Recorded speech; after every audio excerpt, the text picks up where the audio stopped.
Where are you from? I'm from Afghanistan. And whereabouts in Afghanistan? I'm actually from Ghazni, but I was grown up in Kabul. And Ghazni? Ghazni. How many miles, kilometers is that from Kabul? I'm not pretty sure, but it's not quite far. It's close to Kabul, yeah. So, firstly, that place, Ghazni, what memories do you have of there? So usually, as I said, I was grown up in Kabul and my house was in Kabul. But I used to go there when during the holidays to my grandmother's house. And the green areas, the beauty of nature. So it's if I define Ghazni, it would be the beauty of nature, the green areas, the feeling of, the feeling of friends and family when you are on holidays and you just want to relax somewhere. So it was a quite good place for me. And Kabul, did you move to Kabul? Was that what you were saying? No, I was born there and I was grown up there, yeah. Okay, and the street in which you lived in, and the house in which you lived in, can you paint a picture for us of that street and that house? Yeah, it was in Khushal Khan, and my school was also there. So we used to live in a building, and it was my school and my home was close to each other, so it was a go by walk there. And it was a nice area. There was a university there, which is called Rabbani Talim Tarbiya, and it was a very good university. It was a beautiful place, and so that's it. Yeah. Back to the house, the building. Food. I always talk about food in every interview. Yeah. What would be a great dish that maybe your mother or etc. would make? Actually, for Afghan people, food is something really important and something really, kind of first priority. But I would say mantu, which is the special dish of Afghan people. Mantu, it is kind of like it is like momos, but it's different. Yeah. So it's quite popular. And are momos popular in Afghanistan? No, not momos, but it's something similar to momos. But yeah, it is. It's a famous dish of Afghanistan. Okay, and you mentioned school. Yeah. What were your favourite subjects at school? I would say history was good. Yeah, history. I liked history, geography.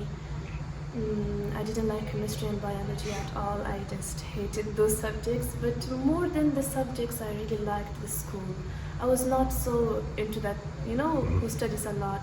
I was good in studies, but I used to do artworks a lot. So I used to paint all over the school and all these things. I'm going to take you back to history because it's a favourite subject of mine. Which particular, if you go to ask school children here, they would talk about kings and queens of England or the Russian Revolution or Nazi Germany or bits they studied.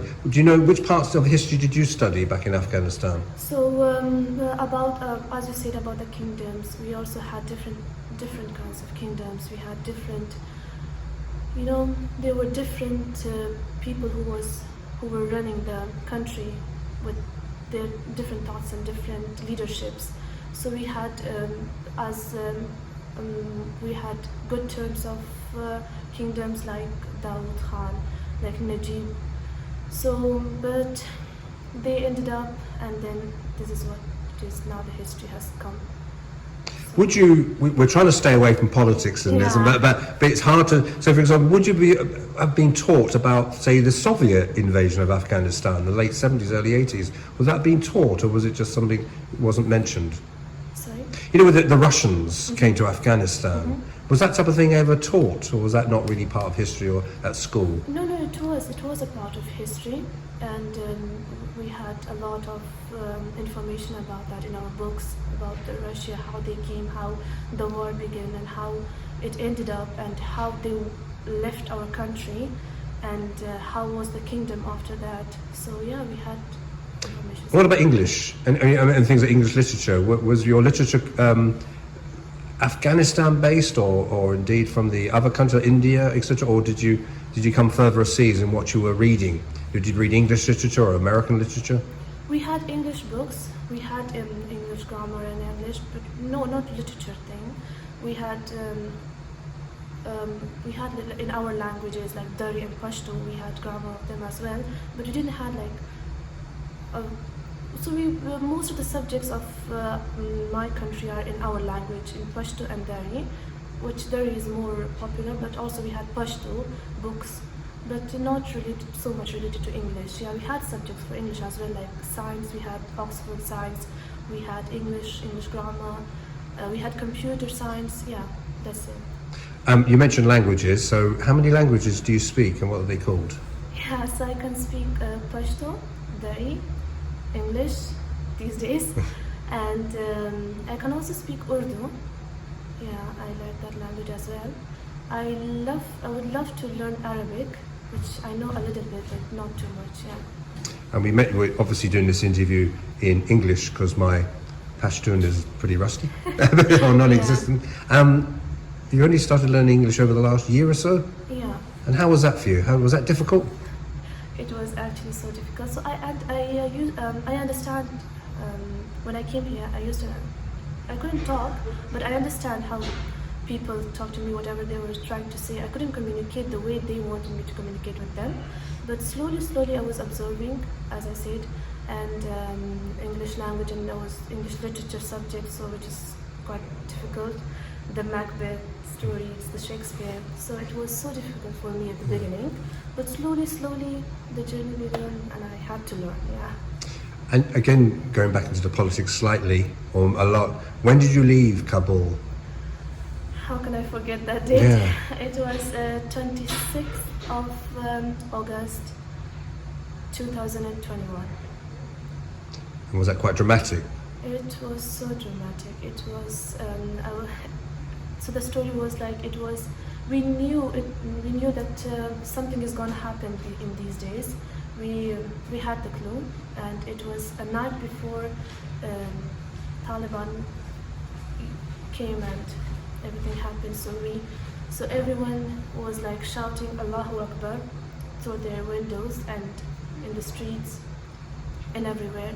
They were just shouting Allahu Akbar, which is, they had even a night before, they still had the hope from the God that at least now something good can happen. But Taliban came, and the news everywhere there was a news that Taliban came to the Kabul, and they are everywhere.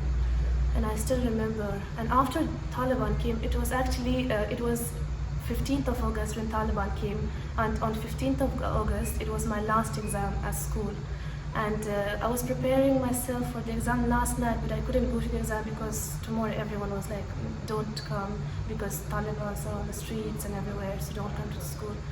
And I just took my info off. I was just looking at the TV, if everything was live going on, and I was like, I was just shocked because I can't still believe it was the last day of my school. It was the last day of seeing those friends, teachers. The gate of my school, it was the last day.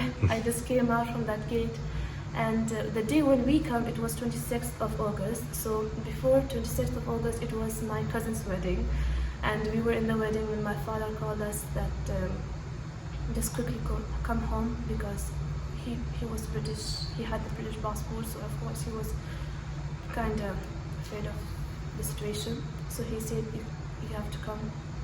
When we came to the home back, we left the wedding between the wedding. So when we came in the house, and he was like packing his bag, and we were like, if you are going, then why did you call us from the wedding? It was my cousin's wedding. I mean, come on. And he was like, we all are going. I couldn't believe, like, years and years I was telling my father that take us to the England. I actually really like this place. And he was like, no, you have to be here and everything. And then I was like, in one night we have to just leave everything, and we are going to the UK in just one day, leaving everything just like that. And he was like, we will try, we will go at the airport. And we went to the airport. We spent like 2 days on the road waiting for our turn to, if someone comes and see my father's passport and the family, if he can take the family in. As I said, it was 2 days and 2 nights we spent on the road, and the airport was not as you are imagining, like the airport situation who would seeing the passport and the luggages.